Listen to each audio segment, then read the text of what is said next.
Before there were samurai, before there were emperors, Japan's fate rested in the hands of a single banished god, a storm deity cast out of heavens, and an ancient dragon with 8 heads, 8 tails, and a taste for sacrifice. This is the forgotten battle of Susanoo versus Yamata-no-Orochi, one of the wildest, darkest legends in all Japanese mythology.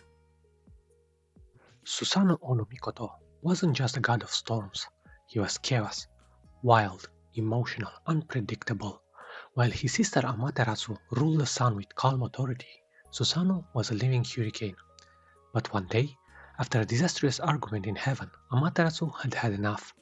Susanoo was banished from the celestial world of Takamagahara. Thunders cracked, the clouds split open, and the storm god fell from heaven, straight into the human world. And what he had found there was not peace, but terror. As Susanoo wandered the land of Izumo, he came across an elderly couple sobbing beside a river. Their clothes were torn, their eyes were hollow. Susanoo asked, "Why do you weep?" The father bowed deeply and said, "Great Lord, every year the dragon Yamata-no-Orochi demands one of our daughters. We had 8, and now 7 have been taken.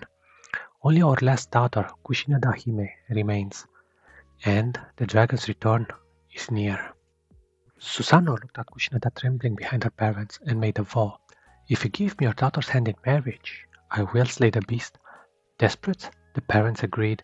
Susanoo knew that brute strength alone wouldn't be enough to face an 8-headed dragon the size of a mountain, so he devised a plan that was as clever as it was lethal. He ordered the family to brew 8 vats of strong sake, so potent it would drop a god. Then he transformed Kushinada into a comb and placed her safely in his hair to keep her hidden during the battle. This detail is often forgotten, but it's one of the oldest supernatural transformations in Japanese myth. When the earth began to shake and the river turned to fort, they knew Orochi had arrived. Imagine it. 8 heads, 8 tails, a body stretching across 8 valleys, eyes glowing the color of fresh blood, and a roar that could split mountains. But instead of humans this time, Orochi found 8 vats of sake, each head drunk from a different vat.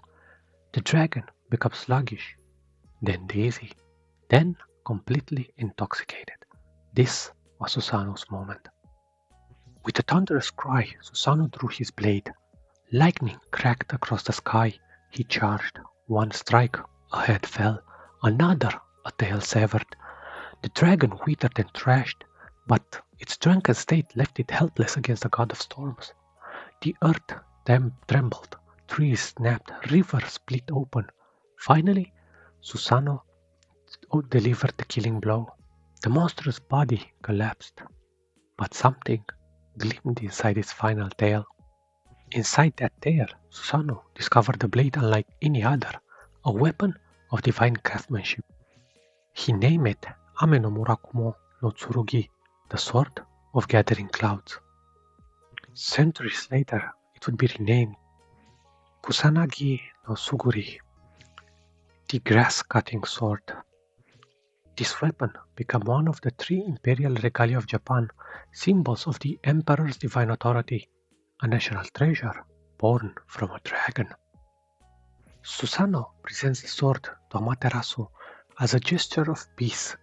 In doing so, he begins a long path towards reclaiming his place amongst the gods. This myth is more than a monster story.